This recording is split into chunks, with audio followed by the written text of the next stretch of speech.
प्रार्थना को लेकर हमारी सोच में थोड़ी सी विकृति और यहां तक कि एक भ्रम भी है।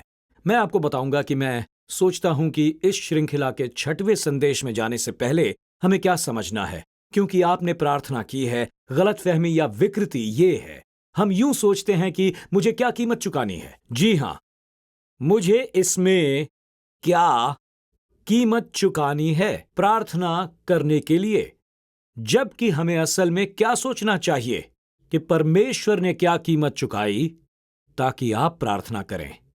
क्योंकि जब भी मैं प्रार्थना पर उपदेश देता हूं तो आप क्या सोचते हैं कि वो 1.5 घंटे का समय मांगता है, वो हमें टीम में शामिल होने के लिए कहता है, वो हमसे ये कहता है, वो कहता है। मैंने ये इस बारे में सोचा और शुक्रवार को ये विचार आया, परमेश्वर ने क्या कीमत चुकाई ताकि आप प्रार्थना करें। मित्रों, मेरी बात सुनिए। स्वर्ग के द्वार खुलने के लिए यीशु मरा ताकि आप प्रार्थना कर सकें। आपके लिए ऐसा हुआ है। क्या आप समझते हैं?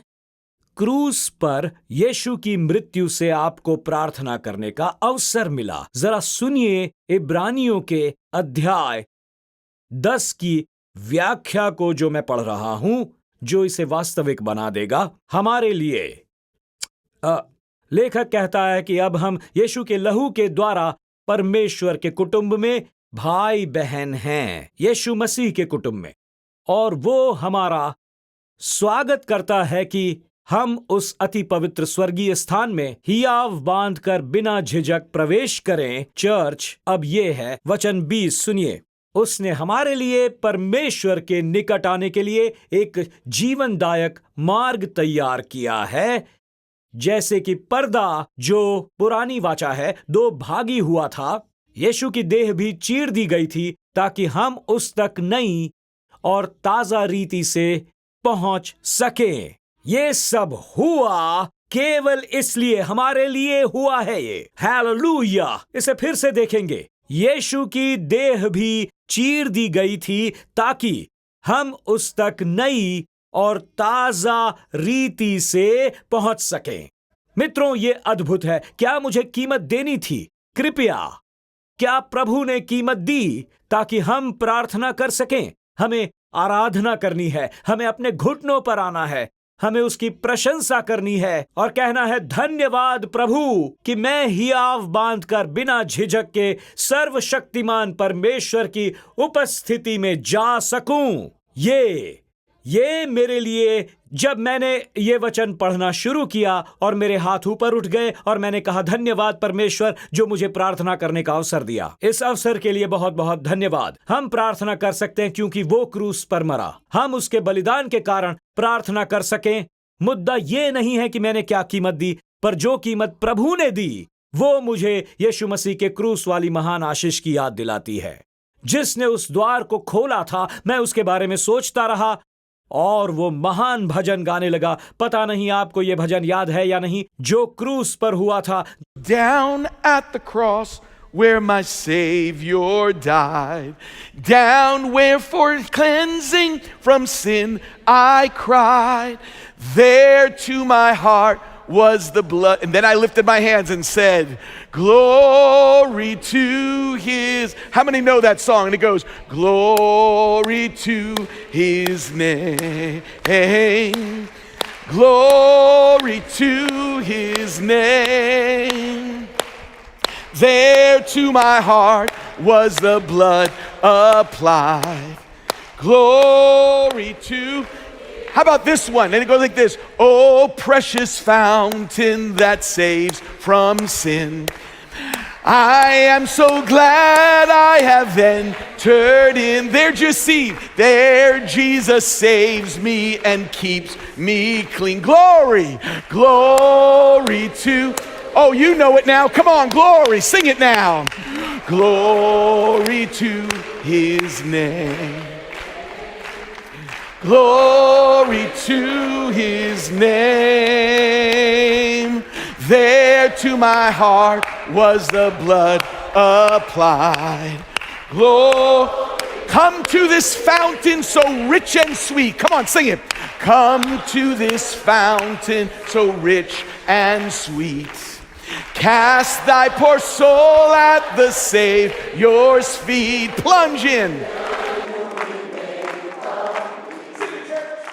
सब साथ मिलकर वो जो ऑनलाइन है मैं सुनना चाहूंगा उसकी महिमा चर्च गाओ।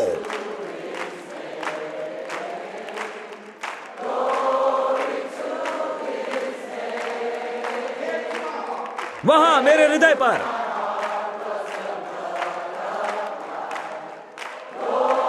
उसके नाम की महिमा हो। Hallelujah, hallelujah.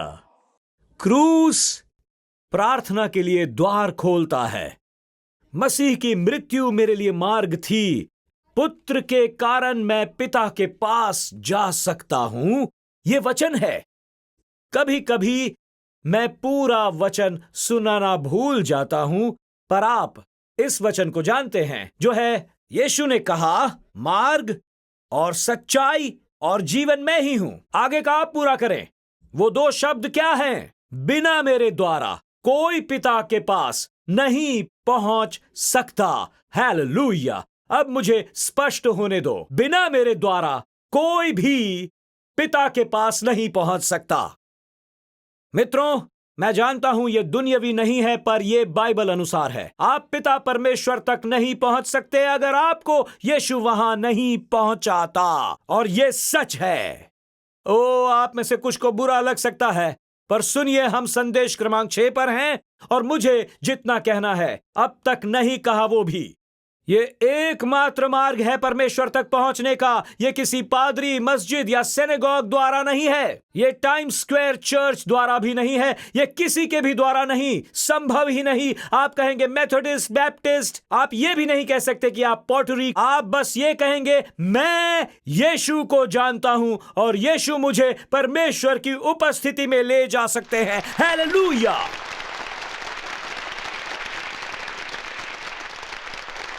गृह युद्ध के अंत में एक दुखी कॉन्फेडरेट सैनिक व्हाइट हाउस के मैदान में बैठा हुआ था। ये वो समय था जब व्हाइट हाउस के बाहर बैठकर लोग इंतजार करते थे ताकि राष्ट्रपति से अंदर जाकर मिल सकें। आज ये भूल जाइए, एक छोटा सा लड़का उस कॉन्फेडरेट सैनिक से आकर पूछता है, वो इतना दुखी क्यों है? सैनिक ने उत्तर दिया, उसने बार बार राष्ट्रपति लिंकन से मिलने का प्रयास किया ताकि वो उसे बता सके कि दक्षिण में उसका खेत फेडरल सैनिकों द्वारा अवैध रीति से छीन लिया जा चुका है। पर जब भी वो व्हाइट हाउस के अंदर जाना चाहता था, सिपाही आगे आते और अपनी बंदूकों के द्वारा एक्स बनाकर उसे वहां से भगा देते, उसे खदेड़ देते।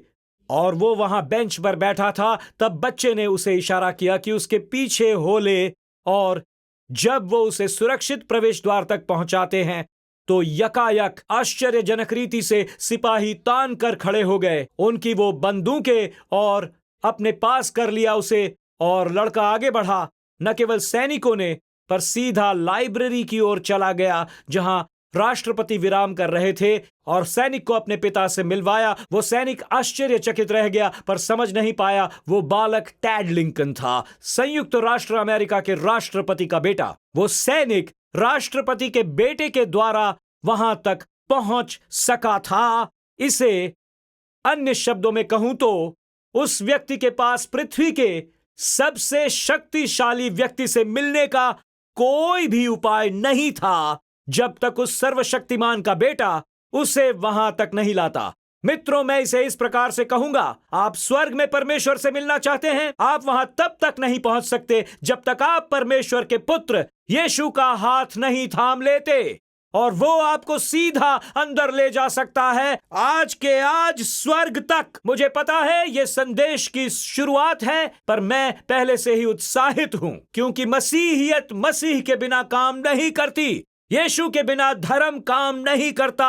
अपने बल पर स्वर्ग पहुंचना बहुत दूर की बात है, बहुत लंबा और कठिन रास्ता है, और इसीलिए यीशु आया। बिना सहायता आप स्वर्ग में नहीं जा सकते, सहायता बिना जीवन नहीं जी सकते। आप यीशु को थाम लो और मुक्ति पा लो, उस झरने में डुबकी मार लो और परिपूर्ण बन जाओ। आप शुद्ध हो सकते हो, आप जान सकते हो कि आपको क्षमा मिल गई है, और आप सदा के लिए स्वर्ग जाओगे यीशु के नाम से, और हम यकीनन स्वर्ग में जाएंगे यीशु के नाम से। तो क्यों न यहीं रुककर देखो क्या आपको नए सिरे से जन्म लेना है? क्यों न अभी देखा जाए आपको कितना और चाहिए, क्योंकि आप स्वर्ग नहीं जा सकते जब तक यीशु को नहीं थाम लेते। अगर आप बालकनी या पास या मुख्य माले या देश या संसार के किसी भी कोने में बैठकर इसे देख रहे हैं, यही वो पल है। हमें संगीत की जरूरत नहीं, वो हम अंत में करते हैं जब हम अ आ ई पर पहुंचते हैं। आज मैंने आपको मूर्ख बनाया। मैं आपसे कहता हूं, आज डुबकी लगाकर परिपूर्ण बन जाइए, आज के आज। सुनिए, यीशु के बिना आप स्वर्ग नहीं जा सकते। यीशु के बिना आप क्षमा नहीं पा सकते। मुझे परवाह नहीं कि आप एक यहूदी हैं या मुसलमान हैं, मुझे परवाह नहीं कि आप कैथलिक हैं या मेथोडिस्ट हैं। मैं तो बस इतना ही कहूंगा, वो आपको छुड़ाने आया है। नहीं, टाइम स्क्वायर चर्च भी आपको स्वर्ग नहीं पहुंचा सकता। हम आपको वहां नहीं पहुंचा सकते, पर यीशु पहुंचा सकता है। उसे आपके अंदर आकर आपको बदलना होगा, उसे आपके मन में आना होगा। तो क्यों न यहीं रुककर इतना कहो। ऐसा आप संदेश के आरंभ में नहीं कर सकते, मैं नहीं, पर पवित्र आत्मा कर सकता है। अगर आज आप यहां बैठे हैं इस स्थान पर, हम वो प्रार्थना करेंगे जो कहती है, मसीह मेरे जीवन में आकर मुझे बदल दो। मैं स्वर्ग पहुंचने के प्रयास में हूं और बेटा मेरे सामने ही है, और आज आपको परमेश्वर के पुत्र को थामना है ताकि आप परमेश्वर की उपस्थिति में जा सको। यीशु के बिना आप परमेश्वर तक नहीं जा सकते। यीशु के बिना आप स्वर्ग नहीं जा सकते। यीशु के बिना आपको क्षमा नहीं मिल सकती। आप यीशु के बिना प्रार्थना नहीं कर सकते। तो आज यीशु को अपने जीवन में बुलाइए। तो अपने सिर ऊंचे रखिए और आंखें खुली। इस समय फर्क नहीं पड़ता चाहे आप मध्य पूर्व से या अफ्रीका से इसे देख रहे हैं, या लैटिन अमेरिका में हैं, या कैलिफोर्निया, मिशिगन या आयोवा में, कोई फर्क नहीं पड़ता। आज हमें मसीह की जरूरत है। अब मैं वो प्रार्थना करूंगा जो मैश का हाथ थामती है। मैं वो प्रार्थना करूंगा जो कहती है, मुझे नए सिरे से जन्म लेना है, मुझे अपने जीवन में ऐसा चाहिए। मैं मानता हूं कि मैं एक पापी हूं, मैं अंदर से टूट चुका हूं, और मुझे विश्वास करना है कि परमेश्वर ने 2000 वर्ष पहले अपने बेटे को मेरे बदले क्रूस पर भेजा ताकि वो मेरे पापों को ढोए, और उसे अपना प्रभु मैं स्वीकारता हूं। वो भी रविवार के दिन 1 या 2 घंटे के लिए ही नहीं। आप प्रतिदिन मेरे स्वामी हैं, और मैं चाहता हूं आप मेरे हाथ थामे यीशु, और आप मेरे जीवन में आए। आज मुझे मसीह की जरूरत है। अगर आप वहां बैठे हैं और कहते हैं, पास्टर टिम, जब हम ये प्रार्थना करेंगे मुझे इसका भागी बनना है, मुझे जीवन में मसीह की जरूरत है, मुझे नए सिरे से जन्म लेना है, और जितने भी यहां देख रहे हैं वो कह सकते हैं, मुझे भी इस प्रार्थना में शामिल करो कि मुझे अपने जीवन में मसीह की जरूरत है। हाथ ऊपर उठाइए, जितना ऊपर हो सके। हाँ हाँ हाँ हाँ हाँ, सारे के सारे हाँ हाँ, वहां वहां, यस यस, वहां बालकनी पर, हाँ हाँ हाँ हाँ, यस यस यस, आप जो वहां हैं, वहां वहां वहां वहां। धन्यवाद प्रभु। क्या हम मिलकर प्रार्थना करें? चलिए जोर से कहिए, प्रिय प्रभु यीशु, मैं मानता हूं आप परमेश्वर के पुत्र हो। मैं मानता हूं क्रूस पर आपने मेरे पाप, मेरी लज्जा, मेरे अपराध उठाए और उनके बदले मरे, मेरे बदले नरक का सामना किया ताकि मुझे वहां न जाना पड़े। आप मृतकों में से जी उठे ताकि मुझे स्वर्ग में जगह मिले, पृथ्वी पर एक उद्देश्य मिले और आपके पिता के साथ एक संबंध। आज प्रभु यीशु, मैं अपने पापों से पलटकर नए सिरे से जन्म लेता हूं। परमेश्वर मेरा पिता है, यीशु मेरा उद्धार करता है, पवित्र आत्मा मेरा सहायक है, बाइबल मेरा मार्गदर्शक है, स्वर्ग मेरा घर है, यीशु के नाम से। और सब ने कहा आमीन और आमीन, हालेलुया। यह आपका सबसे बड़ा निर्णय आप ऑनलाइन भी ले सकते हैं। अंत में आपको मौका मिलेगा ताकि लिंक पर हिट करके लोगों के साथ जुड़ सकें और यहां होकर आप सब कुछ कर सकते हैं। प्रस्थान क्रमांक 7 पर जाकर जब समापन होता है हमें टेक्स्ट कर सकते हैं, तब हम वो सब बता देंगे क्या करना है। ठीक है, अब हम संदेश पर लौटते हैं। जहां कहीं यीशु होगा वहां शैतानी हलचल निश्चित रूप से होगी। जब यीशु की उपस्थिति हरकत करती है तो नरक भी हरकत में आता है। जब मसीह और प्रार्थना और उपवास पर समय केंद्रित किया जाता है तो आश्चर्य नहीं कि तब युद्ध अपनी चरम सीमा पर होता है। मरकुस के अध्याय 1 में यीशु प्रार्थनालय में उपदेश दे रहा था और ऐसी स्थिति में मैं कई बार अपनी मिनिस्ट्री में आया हूं, खासकर जब हम मध्य पश्चिम में सेवा कर रहे थे। नगर के बीच में लगभग हर महीने ऐसा था कि परमेश्वर की उपस्थिति सांपों के घोंसले में लकड़ी डालती थी और लोग गलियारे में रेंगते फिरते थे। हमने देखा वहां मुझे मेरे सहकर्मियों को मारने के लिए दुष्टात्माओं को भेजा गया था। मैंने शैतानी मुक्कों की अलौकिक शक्ति देखी है जो लोहे पर, जी हां, शैतानी मुक्कों की अलौकिक शक्ति लोहे के लॉकर्स पर मुक्कों से निशान डालते थे बिना किसी दर्द को महसूस किए। किसी भी तरह का दर्द महसूस नहीं होता था। दीवारों में गड्ढे डालकर, पर जब वे मेरे और मेरे सहकर्मियों के पास आते हैं तब जैसे यीशु का लहू मेरी रक्षा करता था। मैंने ये देखा है और इसका अनुभव किया है। जब यीशु आता है तब शैतान भी आता है। इसीलिए सुनिए, और वो कफरनहूम में आए और वो तुरंत सब्त के दिन सभा के घर में जाकर उपदेश करने लगा। वो केवल वचन देने को गया था और लोग उसके उपदेश से चकित हुए क्योंकि वो उन्हें शास्त्रियों की नाई नहीं परंतु अधिकारी की नाई उपदेश देता था। तो आपको याद रखना है, वो उपदेश करता था और जहां कहीं वचन सिखाया जाता था यीशु वहां है। और उसी समय उनकी सभा के घर में एक मनुष्य था जिसमें एक अशुद्ध आत्मा थी। उसने चिल्लाकर कहा कि यीशु नासरी, हमें तुझसे क्या काम? क्या तू हमें नाश करने आया है? मैं तुझे जानना चाहता हूं, तू कौन है? परमेश्वर का पवित्र जन। और मेरे लिए ये अद्भुत अंतर आश्चर्यजनक है। यीशु उपदेश कर रहा है, शैतान चिल्ला रहा है। मेरे लिए ये एक अद्भुत अंतर है क्योंकि वे लोग जिनके पास अधिकार नहीं होता अक्सर चिल्लाते रहते हैं, वो नाटक करते हैं थिएट्रिक्स और प्रॉप्स के साथ।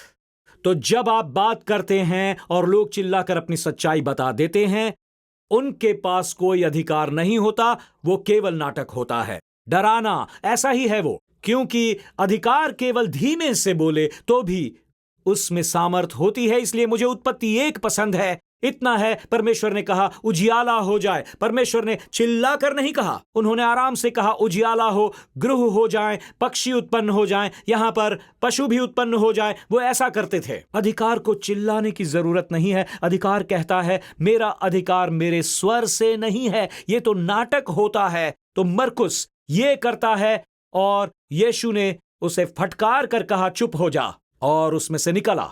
तब अशुद्ध आत्मा उसको मरोड़कर और बड़े शब्दों से चिल्लाकर वो फिर से चिल्लाने लगी और उसमें से निकल गई। चमत्कार हुआ। इस पर सब लोग आश्चर्य करते हुए आपस में वाद विवाद करने लगे, ये क्या हुआ? वो अधिकार के साथ अशुद्ध आत्माओं को आज्ञा देता है और अचरज की बात यह है कि वो उस आज्ञा को मानती है। सो उसका नाम तुरंत गलील के आसपास के सारे देश में हर जगह फैल गया। एक बार फिर से यीशु किसी दुष्टात्मा को फटकारता है और वो भागती है चिल्लाते हुए। इस वचन में जो मुझे पसंद है वो ये कि इसके बाद क्या होता है। जब परमेश्वर ने मुझसे बात की और मुझे साहस दिया मेरे प्राणों को लेकर, और अब मैं आपको साहस दिलाना चाहता हूं। इसके तुरंत बाद देखिए अगले वचन में क्या होता है। वो कहता है अगले ही वचन में, और वो तुरंत दुष्टात्मा के छुटकारे के तुरंत बाद आराधनालय में से निकलकर याकूब और यूहन्ना के साथ शमौन और एंद्रियस के घर आया। जब दुष्टात्मा से ग्रस्त व्यक्ति को दुष्टात्मा से छुटकारा दिलाता है और वो घर में चंगाई लाने वाला ही है, उसे स्पर्श करता है और उसे स्पर्श करने के बाद दुष्टात्मा को वहां से निकालता है और दुष्टात्मा चली जाती है। जब यीशु घर में जाने ही वाला है तब देखो क्या होता है। वचन 30, और शमौन की सास ज्वर से पीड़ित थी, फीवर, और उन्होंने तुरंत उसके विषय में उससे कहा और उसने उसके पास जाकर उसका हाथ पकड़ा, उसे उठाया, और मुझे यह पसंद है, और उसका ज्वर उस पर से उतर गया। मेरा यही संदेश है जिसे आज हमें सुनना है प्रार्थना की श्रृंखला में, आज के आज ही। और ये जो आप इन 2 वचनों में देखते हैं, ये एक दूसरे से कितनी जुड़ी हुई बातें हैं, एक के बाद एक। वो ये है कि यीशु के साथ दुष्टात्माओं की प्रार्थनाएं और ज्वर की प्रार्थनाएं, और यहां है किसी चीज के लिए प्रार्थना करने का शिक्षण। ये सीखना है कि आप किसी को नरक से छुड़ाने की प्रार्थना कर रहे हैं या फिर ये किसी को 101 डिग्री तापमान ज्वर से मुक्त करने के लिए। प्रभु सुनता है और प्रभु दोनों स्थितियों में काम करता है। इसे देखिए ये एक महत्वपूर्ण वाक्यांश। जब यीशु शिमोन पतरस के घर आया तो बाइबल ये कहती है उन्होंने तुरंत यीशु को इस बारे में बताया। और उस वचन का भाग फिर बताता हूं मैं। जब आप यीशु को किसी के बारे में बताते हैं, उसी वक्त इस वाक्यांश की ये बाइबल में सबसे बड़ी परिभाषा है। आप जब मध्यस्थता करते हैं, यानी आप यीशु से किसी बारे में कहते हैं जो कि मध्यस्थता है। मध्यस्थता से यीशु लोगों के मुद्दों की बातें करता है। मध्यस्थता यीशु से लोगों के मुद्दों की बातें करना है। यही मतलब है मध्यस्थता का, यीशु के पास लोगों के मुद्दों को लेकर जाना। और मैं ये कहूंगा, क्योंकि ये महत्वपूर्ण है, कि मध्यस्थता और गपशप के बीच एक महीन रेखा है। तैयार हो जाइए। मध्यस्थता यीशु से लोगों के मुद्दों की बात करता है, गपशप लोगों से लोगों के मुद्दों की बात करता है। देखिए इसे ध्यान से, थोड़ी देर स्क्रीन पर रखो उसे। ये वो महीन रेखा है भेद की, लोगों को लेकर, अपने मुद्दों को लेकर। पर आप इसे किसके पास ले जाते हैं, वही तय करता है कि आप एक मध्यस्थ हैं या गपशप करने वाले हैं आप। क्योंकि जिससे आप बात करते हो वो स्थिति को संभाल नहीं सकता, पर यीशु संभाल सकता है। तो ये वो चीज है जिसे मैं कहता हूं आप समझें। मेरे विचार में जो गपशप करते हैं और आप जानते हैं वो क्या है। मेरे विचार से लोग एक दूसरे को टेक्स्ट कर रहे हैं, पास्टर टिम हमारी बात कर रहे हैं। देखिए आप यीशु से ऐसा कहने के बदले कि उसे चुप कराओ, आप दूसरों से बात कर रहे हो, आप टेक्स्ट करते हो, इसलिए तो मैं चर्च नहीं जाता, क्योंकि यह हमेशा ऐसा करता है। तो सुनिए, मेरे विचार में जो गपशप करने वाले हैं वे संभवित रूप से मध्यस्थ हैं। मेरे विचार में आप संभवित रूप से मध्यस्थ हैं। अपने बगल में बैठे व्यक्ति को देखिए और कुछ मत कहिएगा। आपके दूसरे पड़ोसी को देखकर कहिए, मैं इसी वक्त आपको यीशु के पास ले जाऊंगा।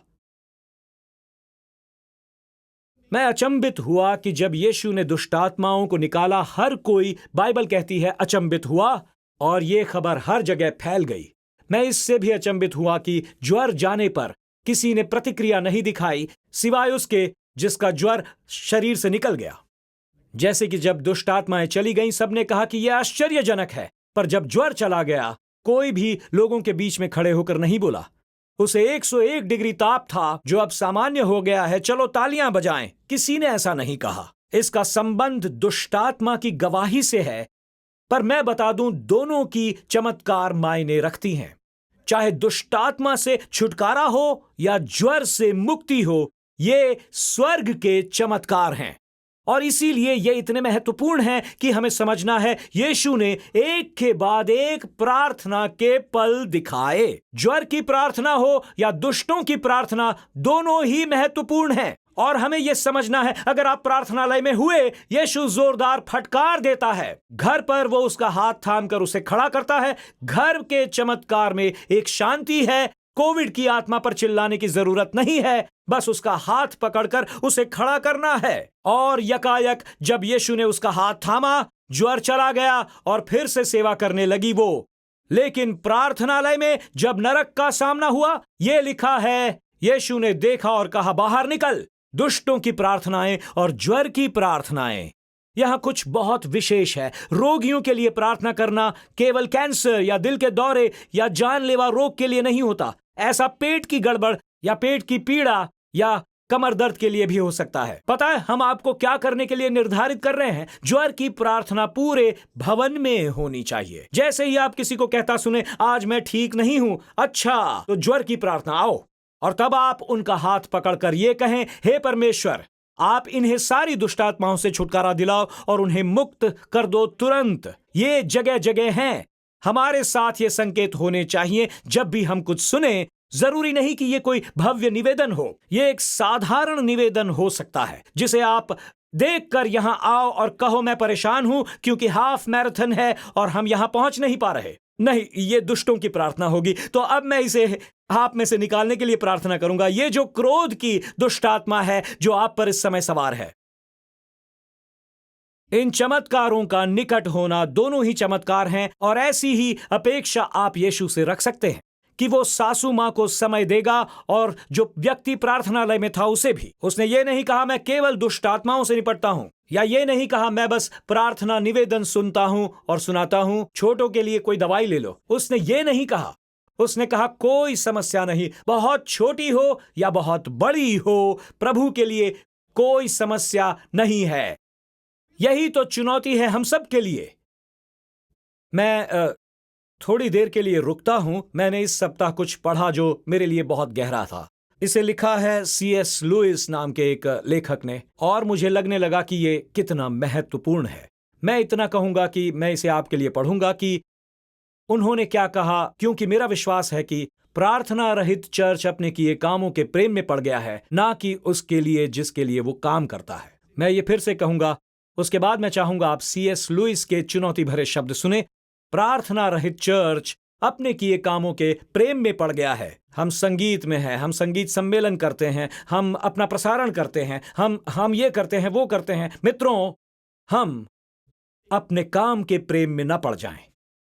हम उससे प्रेम करें जिसके लिए हम ये कर रहे हैं। सुनिए C.S. लुइस क्या कहते हैं, और इसने मुझे हिला दिया। इन शब्दों को सुनिए ध्यान से। वो उनसे बोल रहा था जिन्हें उसने कवियों और संगीतकारों की श्रेणी में रखा है। मैं चाहता हूं गाने वालों, संगीत वादकों, गीतकारों, और आप एक चर्च की भांति सुने। मुझे भी सुनना है, उन्हें ही नहीं, पर वो उनसे बात करता है। हर एक कवि और संगीतकार और कलाकार जिसकी बात करता है उसके प्रेम से टलकर, जो उससे कहा उसी से प्रेम करता है। जब तक नरक की तह में उसे परमेश्वर में रुचि नहीं रहती, पर उसमें जो लोग उसके बारे में कहते हैं। दोस्तों ध्यान दीजिए, स्क्रीन पर इसे रहने दो, क्योंकि आपको समझना है ये कितना प्रबल है। वो ये कह रहा था, हम अपने भाषण और गाने इत्यादि के प्रेम में पड़ सकते हैं, पर उसे भूल जाते हैं जिसके बारे में हम बोलते हैं और गाते हैं, हमारे मसीह के बारे में। और प्रवचन जो देते, ये मुझ पर भी लागू है। ये मामला ऐसा नहीं है कि वाह एक और प्रवचन, क्या बात है, और मुझे मिनिस्ट्री का काम करने के प्रेम में नहीं पड़ना है, मुझे इस जाल में कैद नहीं होना, मुझे मिनिस्ट्री के प्रेम में नहीं पड़ना। और कैसे होगा मित्रों, मेरे लिए ये पश्चिमी चर्च बन जाने का खतरा है। वेस्टर्न चर्च में हम प्रेम करने लगे हैं हमारे काम और गतिविधियों से, और ऐसा करने के चक्कर में हम उससे प्रेम नहीं कर पा रहे। प्रार्थना हमारे अंदर यीशु का प्रेम जगाए रखती है, क्योंकि मैंने ये सीखा है जब आप प्रार्थना करते हैं, जब मैं दुष्ट आत्माओं की प्रार्थनाओं और ज्वर की प्रार्थनाओं के बारे में सोचता हूं, किसी को नरक से आजाद कराना, दुष्ट आत्माओं की प्रार्थनाएं हमसे प्रार्थना कराएंगी, और ये एक बहुत बड़ी बात है। पर ज्वर की प्रार्थना हमें सदा अपने घुटनों पर रखेंगी, और हमेशा होता है ऐसा। ज्वर की प्रार्थनाएं छोटी मोटी होती हैं, छोटी छोटी चीजों के लिए। वही प्रार्थना हमेशा केवल दुष्ट आत्मा के प्रकट होने पर ही प्रार्थना न करो। जब तापमान 99 डिग्री हो तब भी करो, जब सिर दर्द हो तब भी करो, चाहे जो भी समस्या हो प्रार्थना करो, नगर के अंदर जाने से पहले, नगर के बाहर निकलने के बाद। देखिए, मुझे एक चमत्कार चाहिए जो इस क्षण आता है, और मैं सोच रहा था जब चेलों को दुष्ट आत्माओं की प्रार्थना करनी थी, दुष्ट आत्मा को भगाने, और वो ये नहीं कर सके, आप में से कई जानते हैं, तब चेलों ने यीशु के पास आकर बताया कि जब उन्होंने लड़के में से दुष्ट आत्मा को निकालने का प्रयास किया तो सफल नहीं हुए, और तब यीशु को आगे बढ़कर ये करना पड़ा। और तब यीशु ने उनसे कहा, अपने विश्वास की घटी के कारण तुम ये नहीं कर पाए, क्योंकि यदि तुम्हारा विश्वास राई के दाने बराबर भी होता तो इससे कह सकोगे कि पहाड़ यहां से सरक कर वहां चला जाओ, और वो चला जाएगा। पर ये जाति बिना प्रार्थना और उपवास के नहीं निकलती। बोलिए, ये जाति बिना प्रार्थना और उपवास के नहीं निकलती। तो मैं ये सोचता हूं, जब यीशु ने कहा ये जाति बिना प्रार्थना और उपवास के नहीं निकलती, तो इसका अर्थ यह है कि वो दुष्ट आत्माओं को निकालने का कोई और प्रयास कर रहे थे। और मैंने सोचा, ऐसी कौन सी अंधविश्वास वाली धर्म प्रथा वे कर रहे थे कि यीशु को आकर कहना पड़ा, क्या तुम बुद्धि खो बैठे हो? ये मेरा संस्करण है। उन्होंने कहा, तुम इसे नहीं निकाल सकते। उसने कहा, यह प्रार्थना और उपवास से ही निकलती है। इसका अर्थ है वे प्रार्थना और उपवास नहीं करते थे। तो प्रश्न यह है कि क्या करते थे वो? कौन सा जादू मंत्र करते थे? कौन सा जादू टोना? मैं आपको समझाता हूं, हमारा चर्च बिना प्रार्थना और उपवास के सिद्ध नहीं होगा। जब हम प्रार्थना करने वाले नहीं बनेंगे, हम प्रभु की सामर्थ का अनुभव नहीं पाएंगे। हम सामर्थ के साथ नहीं गा सकते, ना ही आराधना कर सकते हैं जब हम प्रतिदिन प्रभु का नाम नहीं लेते। वो शक्तिहीन लोग थे क्योंकि वो प्रार्थना रहित लोग थे। यही मुद्दा है, प्रभु हमसे ऐसा चाहता है। अब हमें फिलिपियो 4:6-7 से समापन करना है, जैसे हम इस दुष्टात्माओं की प्रार्थनाओं और ज्वर की प्रार्थनाओं पर मनन करेंगे। मैं इन 2 अंतिम वचनों से समापन करना चाहूंगा। तैयार रहिए लंबे समापन के लिए। तो ये लीजिए, दुष्टात्माओं की प्रार्थनाएं और ज्वर की प्रार्थनाएं, हर विषय के लिए प्रार्थना करने की शिक्षा। ये हैं, चाहे बड़ा या छोटा, उसे प्रभु के पास लाने की शिक्षा। फिलिपियो 4:6-7 को सुनिए और मुझे अपने विचार बताने दीजिए। वो कहता है, किसी भी बात की चिंता न करें। किसके लिए प्रार्थना करें? किसी बात की चिंता मत करो, हर बात के लिए प्रार्थना करो। प्रभु को अपनी जरूरतें बताओ और उसके दिए उत्तरों के लिए उसे धन्यवाद दो। यदि तुम ऐसा करोगे, तब परमेश्वर की शांति, जो मनुष्य की समझ से कहीं अद्भुत है, उसे अनुभव करोगे। तुम्हारे हृदय और तुम्हारे विचारों को मसीह यीशु सुरक्षित रखेंगे। जो परे है वो चाहिए, मुझे उसमें परे चाहिए। मैं वहां चलता हूं थोड़े ही समय में, ठीक है। अब सुनिए, मैं जानता हूं, आप लोगों को मैं अच्छी तरह जानता हूं, आप क्या चाहते हैं। वो कहता है, उसकी शांति तुम्हारे हृदय और विचारों को उसमें सुरक्षित रखेगी। हां, वे रहेंगे और सुरक्षा में आप यीशु मसीह पर भरोसा रख सकते हैं। और सुनिए, पहला विचार, प्रार्थना रहित और चिंता जुड़े रहते हैं। प्रार्थना रहित और चिंता जुड़े रहते हैं, अर्थात जितनी कम प्रार्थना अब करेंगे उतना अधिक आप, जितनी कम प्रार्थना उतनी अधिक चिंता। प्रार्थना घबराहट का नुस्खा है और चिंता की दवा है।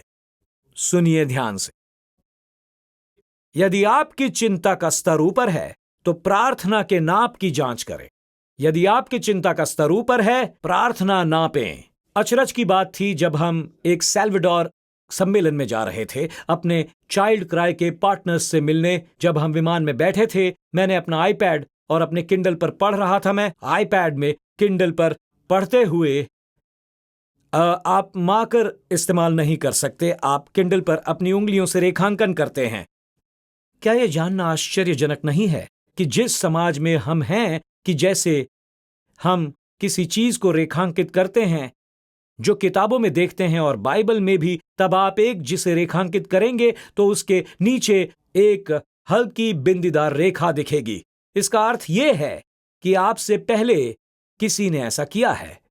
और कभी कभी 3126 वहां होगा, अर्थात 3126 लोगों ने उसे रेखांकित किया है जिसे आप रेखांकित कर रहे हैं। तो इस प्रकार किंडल किताबों के सबसे अधिक रेखांकित वचनों और वाक्यांशों का हिसाब रखता है। उसके बाद किंडल ने बताया बाइबल के सबसे अधिक रेखांकित वचन कौन से हैं जिसे अंडरलाइन किया गया था। और अपना हाथ उस भाग पर रखने से पहले मैं अनुमान लगाना चाहता था। मेरा अनुमान था भजन संहिता 23, यहोवा मेरा चरवाहा है, मुझे कुछ घटी न होगी, पर यह नहीं था। तब मैंने कहा, तो फिर प्रभु की प्रार्थना ये हो सकती है, हमारे पिता तू जो स्वर्ग में है। ये भी सही नहीं निकला। फिर मैंने कहा यूहन्ना 3:16, पर वो भी नहीं था। बाइबल में सबसे अधिक रेखांकित वचन फिलिपियो 4:6-7 है।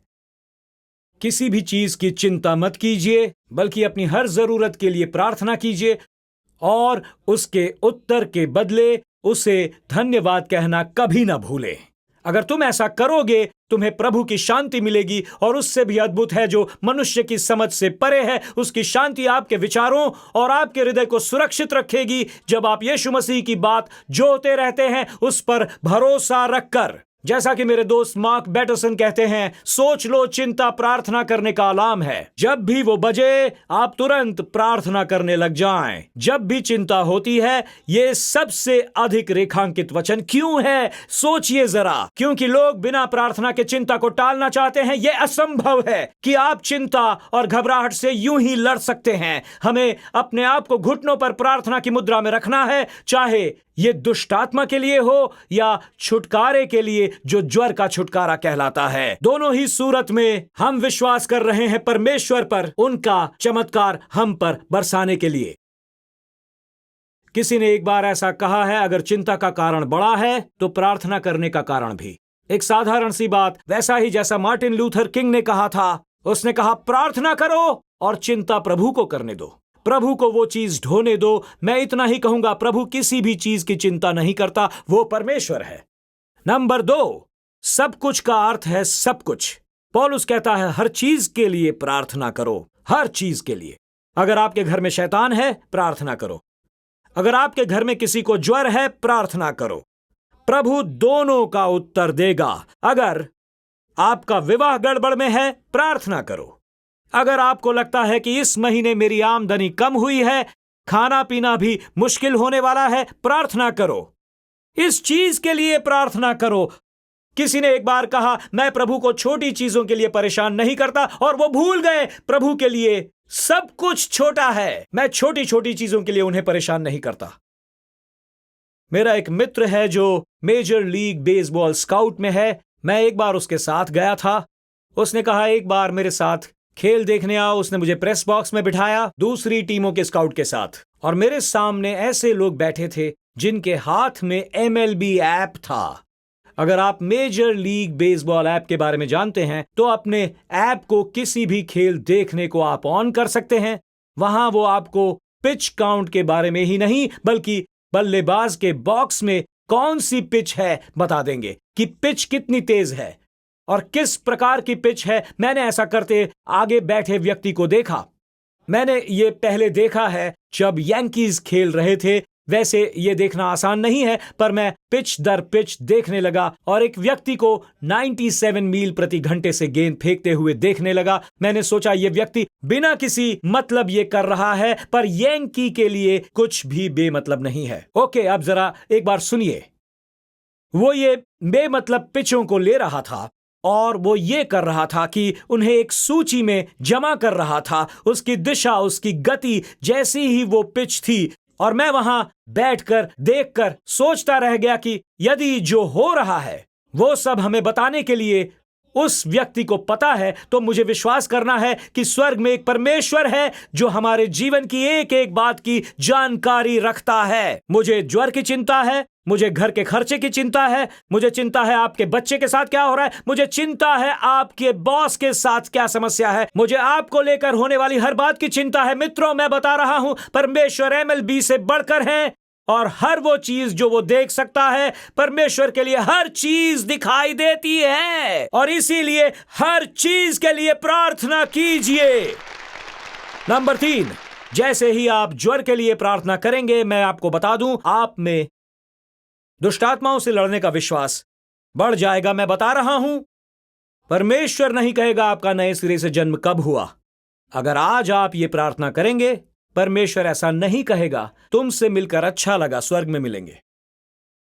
उसने कहा, मैं प्रतिदिन तेरे साथ चलूंगा।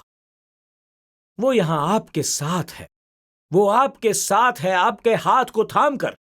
इस वचन को सुनिए, कुलूसियों 2:6। सो जैसे तुमने मसीह यीशु को प्रभु करके ग्रहण कर लिया है, आगे वो कहता है, वैसे ही उसी में चलते रहो, क्योंकि प्रतिदिन की समस्याओं के लिए उसके साथ चलते रहना। कहता है, जैसे तुमने मसीह यीशु को प्रभु करके ग्रहण कर लिया है। यह बड़ी प्रार्थना है। ज्वर की प्रार्थनाओं को लेकर उस पर भरोसा करो, उस पर भरोसा रखो। छोटी बातों को लेकर क्यों? क्योंकि उससे मैं उससे जुड़ा रहूंगा, इससे मैं मसीह से प्रेम करता रहूंगा, इससे उसका प्रेम मुझ में समाएगा। इस पर थोड़ा विचार कीजिए, यह कितना महत्वपूर्ण है जब आप पुकार कर प्रार्थना करते हैं। मैं उस चित्र के बारे में सोच रहा था जब फ्रेडरिक वॉट्स ने इस दिलचस्प चित्र को बनाया कुछ वर्ष पहले, और आज जब मैं उस चित्र को देख रहा था और सोच रहा था जिसका नाम था आशा, जिसमें एक स्त्री चट्टान पर बैठकर ये बजा रही है एक वीणा जैसा वाजिंत्र। आप नहीं कह सकते पर तारों वाला एक साज, एक सुंदर साज।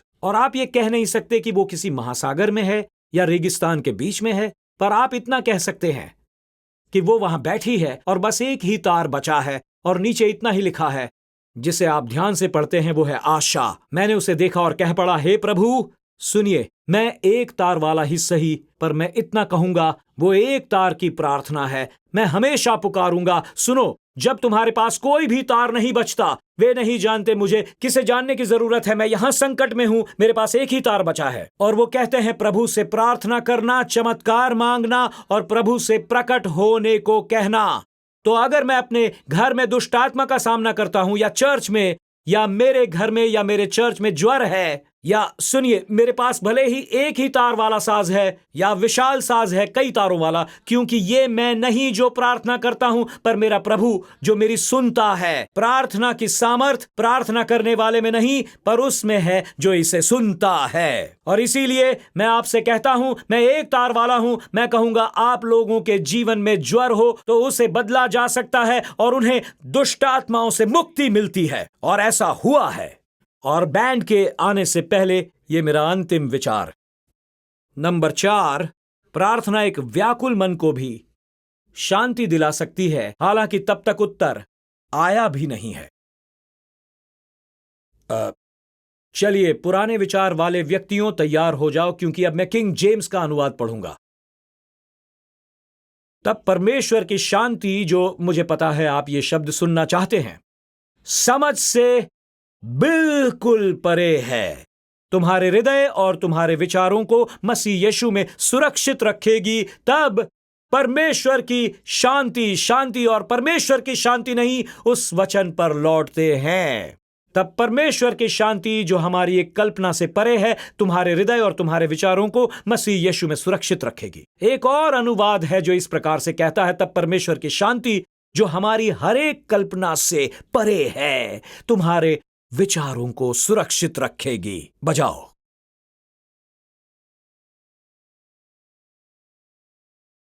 प्रार्थना उस स्थिति को शायद ना भी बदले, पर वो आपको बदल देगी ताकि आप जी सकें। हालांकि स्थिति में भी बदलाव आएगा। ऐसे भी दिन थे जब मैंने ज्वर के टूटने और दुष्ट आत्माओं से छुटकारे की प्रार्थनाएं की, और ऐसा तुरंत नहीं हुआ, लेकिन हुआ। कितने लोग ऐसे हैं जो जानते हैं मैं क्या कह रहा हूं? कभी कभी हम प्रार्थना करेंगे और आप बदलाव नहीं देखेंगे। इसीलिए मुझे लगता है इस वचन का इससे संबंध है। वो कहता है, हालांकि उत्तर नहीं आया, पर आपको वो शांति मिलती है जो हमारी समझ से परे है। आपका मतलब क्या है पास्टर टिम? मैं एक कहानी सुनाना चाहता हूं, और ये इस प्रकार से है। मैं एरिक बार्बर की कहानी पढ़ रहा था, जो एक मसीही मिशनरी था जिसने 50 वर्षों तक पुर्तगाल में सुसमाचार का प्रचार किया, और उसने 50 वर्षों पहले शुरू करके दूसरे महायुद्ध तक प्रचार किया। और उस समय पुर्तगाल में स्थिति इतनी भयंकर हो गई थी कि एरिक से कहा गया कि वो अपनी पत्नी और 8 बच्चों को जहाज में इंग्लैंड वापस भेज दे। जी हां, मैंने 8 बच्चे कहा है। और आपने सोचा क्या? और उसकी बहन और उसके 3 बच्चों को। तो एरिक ने 13 लोगों को, जो उसे संसार में सबसे प्रिय थे, उन्हें एक जहाज पर सवार किया, और जहाज को उसकी नजरों से ओझल होते हुए देखा। उसने सोचा था 1 सप्ताह बाद वो अपने परिवार के साथ इंग्लैंड में होगा, पुर्तगाल में अपने 50 वर्षों की मिशनरी का काम पूरा करके। उसके परिवार के जाने के बाद पहले रविवार को उसकी सभा के सामने उसका अंतिम प्रचार था, पर सभा से थोड़ी देर पहले एक तार मिला उसे। उस तार के बारे में अपनी सभा को उसने बताया। उसने कहा, मुझे खबर मिली है, मेरा पूरा परिवार सुरक्षित रूप से अपने घर पहुंच गया है। सभा ने खुशी से तालियां बजाईं और राहत की सांस ली, और कुछ देर में उन्हें पास्टर के शब्दों का अर्थ समझ में आया। सुरक्षित घर पहुंचने का अर्थ इंग्लैंड नहीं था। सभा से थोड़ी देर पहले उसको पता चला कि एक जर्मन पनडुब्बी ने जहाज को डुबा दिया था, और कोई भी नहीं बचा था। पत्नी, 8 बच्चे, उसकी बहन, 3 बच्चे, कोई भी नहीं। और बारकर जान गया और ये भी कि वो सुरक्षित घर पहुंच गए। वो ये जानता था, वो सुरक्षित घर पहुंच गए प्रभु के साथ स्वर्ग में। आप कैसे प्रवचन देंगे जब आपको पता चलता है कि अपने सबसे प्रिय लोगों को आपने खो दिया? आप उस सभा में खड़े कैसे रह पाएंगे अपने परिवार को घर पर सुरक्षित पहुंचे पाकर? आप ऐसा कहेंगे भी कैसे? तो ये लीजिए, ये वो शांति है जो समझ से परे है, जिसे लोग समझ भी नहीं सकते। और सबने कहा आपको शोक मनाना चाहिए, ये करना चाहिए। उसने कहा नहीं नहीं नहीं नहीं, मेरे पास वो शांति है जो समझ से परे है कि परमेश्वर ने कुछ किया है। और वो एक चमत्कार है जो शांति यीशु देता है। वो एक वादा ही नहीं है ताकि दर्द और तनाव से छुटकारा दे, पर एक शांति है ताकि आप विश्राम कर सकें बिना डर, बिना घबराए। हालांकि ज्वर अभी तक है और दुष्ट आत्मा जाती नहीं है, पर अंदर एक शांति तो है। जैसे ही संगीत वादक और गायक यहां पर आएंगे, मैं अंतिम वचन पढ़कर यहां से छुट्टी लूंगा।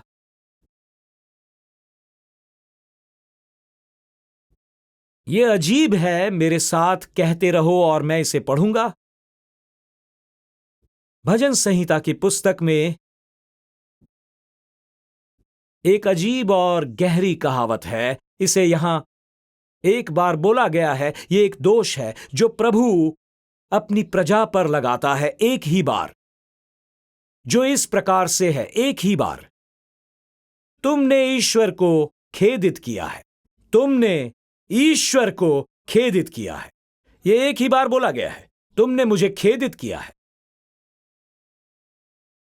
परमेश्वर ने ऐसा भजन संहिता 78 में वचन 41 में कहा है। उसने कहा उन्होंने बार बार ईश्वर की परीक्षा ली। एक बार कहा कि इस्राएल के पवित्र को खेदित किया है। एक अनुवाद कहता है बार बार, कहता है बार बार उन्होंने प्रभु को खेदित किया। अगले भाग को देखो, उन्हें आशीष देने से उसे रोका। परमेश्वर को खेदित करना, मैं कहता हूं प्रभु मुझे कभी ऐसे स्थान में न होने देना, कभी मुझे ऐसे हालात में मत डालना। भजनकार ये दोष लगाता है, और मेरे विचार में जो लोग प्रार्थना नहीं करते उनको छोड़ कोई ईश्वर को खेदित नहीं करता। अगर कोई ये कहने के पल से चूक जाए हम केवल दुष्ट आत्माओं से, नहीं नहीं नहीं नहीं नहीं, ऐसा नहीं है। हम हर चीज के लिए प्रार्थना करते, हर चीज के लिए। जब आप कहते हैं जबेशर और जॉन के लिए साउंड काम नहीं करता, तब आप नहीं जानते कि हमको क्या करना है। प्रभु हमें अभी भी बुद्धि दो। अगर आप टेक्नोलॉजी में हैं, आप सोचेंगे हमने स्कूल में यह नहीं सीखा। प्रभु हमें बुद्धि दो, हम नहीं जानते क्या हो रहा है। हम हर चीज के लिए प्रार्थना करते हैं, हर चीज के लिए। गाना शुरू करने से पहले, कॉयर से पहले, स्पेनिश में गाने से पहले आप कहेंगे प्रभु मुझे आपका अभिषेक चाहिए। मुझे स्पेनिश स्कूल की जरूरत नहीं है, मुझे गाने की शिक्षा नहीं चाहिए, मुझे कोई अनुभव नहीं चाहिए। प्रभु मुझे अभिषेक चाहिए, प्रभु मुझे स्पर्श चाहिए। ऐसा कहने की बात नहीं है हम बढ़िया गा रहे हैं, हमने इसे पहले भी गाया है, हम जानते हैं हम क्या कर रहे हैं। नहीं, हम कुछ नहीं जानते हैं। प्रभु को खेदित न करो कि वो क्या कर सकता है। वो गाने को आश्चर्यजनक बना देता है और तब ही वहां धूम मच जाती है। और कभी कभी न्यूयॉर्क नगर में धूम मचाने की जरूरत होती है। प्रभु को खेदित न करो। कीबोर्ड्स या गिटार को लेकर न कहो मैं ये कर चुका हूं, मुझे इस पर गाना बजाना आता है, बल्कि कहो प्रभु अभिषेक से मुझे बजाने देना, अभिषेक से मुझे प्रचार करने देना। जब आप इस चर्च में आते हैं तो ऐसा ना सोचकर आए कि मैं यहां 20 वर्षों से आ रहा हूं, मुझे फर्क नहीं पड़ता। आपको स्वर्ग से एक ताजगी की जरूरत है, तो आप कहें मुझे प्रभु की जरूरत है। प्रभु को खेदित न करें। लाल कपड़ों वाली प्रार्थना टीम रुको, इसका कोई मतलब नहीं है। हमें विश्वास से प्रार्थना करनी है, हमें प्रार्थना के लिए अभिषेक चाहिए, हमें यीशु से प्रार्थना करनी है। वरिष्ठ देखकर ये न कहें कि मैं यहां वरिष्ठ रहा हूं। हम वरिष्ठों को भी परमेश्वर का अभिषेक चाहिए, हम पास्टरों को भी इसकी जरूरत है। प्रभु को खेदित न करो। भजनकार दोष लगाकर कहता है तुम खेदित हो। जब तुम मुझे खेदित करोगे तुम उन आशीषों को जाने दोगे जो आने को हैं। जब मुझे खेदित करते हो तो मित्रों, इस भाग ने जो मुझे छू लिया है, भजनकार यहां कहता है, ये दोष तुम पर है, तुमने प्रभु को खेदित किया। और तब किसी भांति वो प्रयास करता था, रिकार्डो उसे हिलाने, उन्हें हिलाकर कहने, सुनो, मुझे तुम्हारी मदद करने दो। और पता है भजनकार क्या करते हैं? अगले 15 वचन लेकर उन्हें याद दिलाते हैं प्रभु उनके जीवन में क्या कर चुका है। वो कहता है, मुझे खेदित न करो, मुझे खेदित न करो, मेरी आशीष अपने से दूर न करो।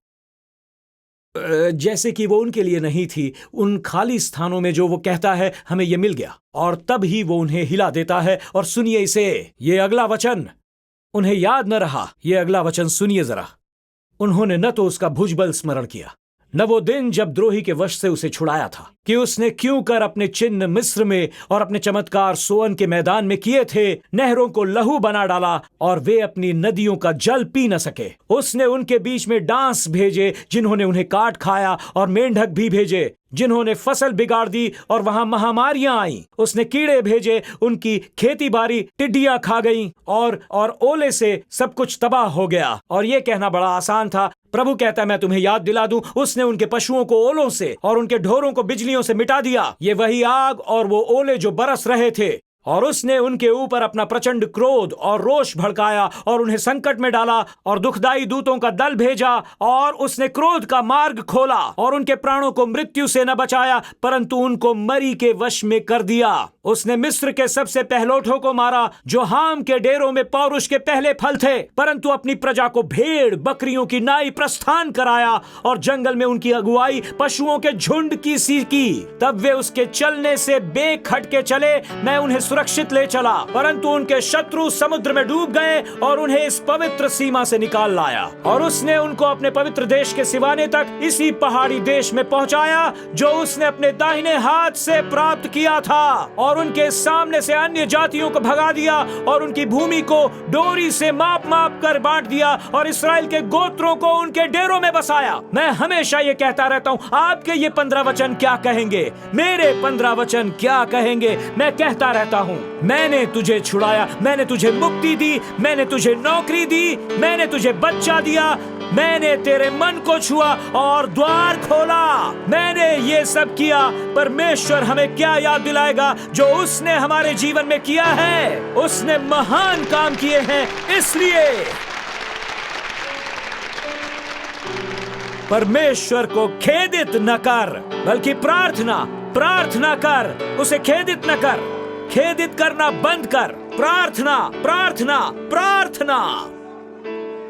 उसे खेदित न करो, उसे खेदित न करो। ई सैल्वाडोर, उसे खेदित न करो। फिलीपींस, साउथ अफ्रीका, चलो पास्टरों प्रार्थना करो, अगुओं प्रार्थना करो, आराधकों प्रार्थना करो, अकेली माताओं प्रार्थना करो, वॉल स्ट्रीट प्रार्थना करो, वकीलों प्रार्थना करो, अभिनेताओं प्रार्थना करो, खिलाड़ियों प्रार्थना करो, राजदूतों प्रार्थना करो, पुलिस वालों प्रार्थना करो, अग्निशमन केंद्र प्रार्थना करो। उसने महान कार्य किए हैं। Hallelujah, hallelujah.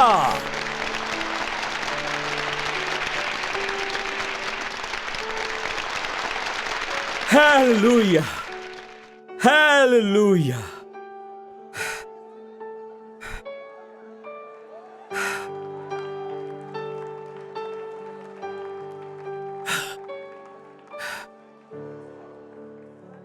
Hallelujah, hallelujah, hallelujah, hallelujah, hallelujah, hallelujah. मैं इस गीत के साथ समापन करूंगा। मेरे प्रभु, मुझे तेरी जरूरत है। अगर आज आप यहां हैं और हम गाते हैं और आप कहते हैं, पास्टर टिम, मैंने उसे खेदित किया है, पर आज से मैं याद करूंगा उसने क्या किया। अब से मैं खेदित नहीं करूंगा उसे, चाहे मैं लोगों को दुष्ट आत्माओं से छुड़ाने का, ज्वर से छुड़ाने के लिए प्रार्थना करूंगा। अगर आज आप यहां हैं और कहेंगे कितने लोग कहेंगे मैंने उसे खेदित किया? तो आप अपना हाथ उठाएं। बालकनी में कितने लोग कहेंगे ये? और जैसे हम गाना शुरू करते हैं, आप चलकर उठकर यहाँ आकर खड़े हो जाइए सामने मेरे। मार्ग खुलने का ये दिन है, हम गाना गाएंगे, मेरे प्रभु गाइए। my God, I need you. Oh God, my God, I need you now. How I need you now. Oh rock of ages, I'm standing on your faithfulness. Oh, on your faith. Oh God, I need you. I need you now. How I need you now.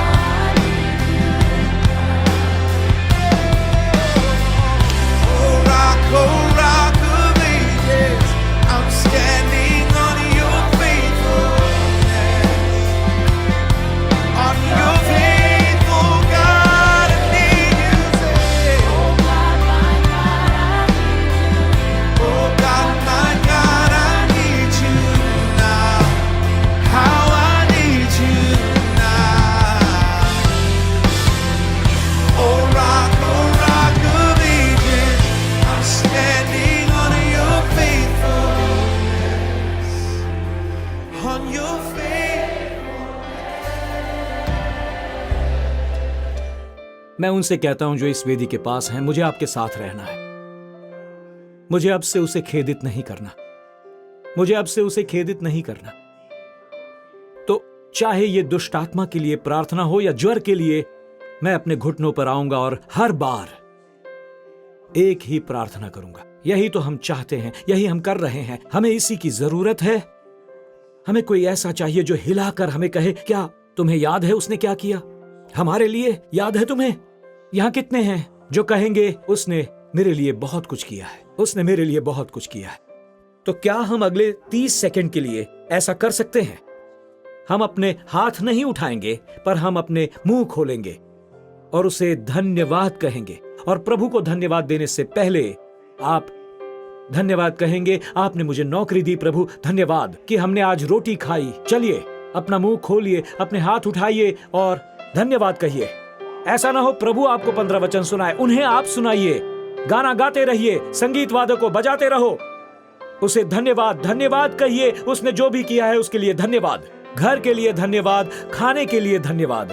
आपका धन्यवाद प्रभु जो आप हमारे प्रति विश्वास योग्य हैं। चलिए 15 वचन सुनाइए हमें। धन्यवाद प्रभु 15 वचनों के लिए। धन्यवाद प्रभु, आप कितने भले हो। आपने वो द्वार खोले जो मैं कभी भी नहीं खोल पाता, अवसरों के द्वार।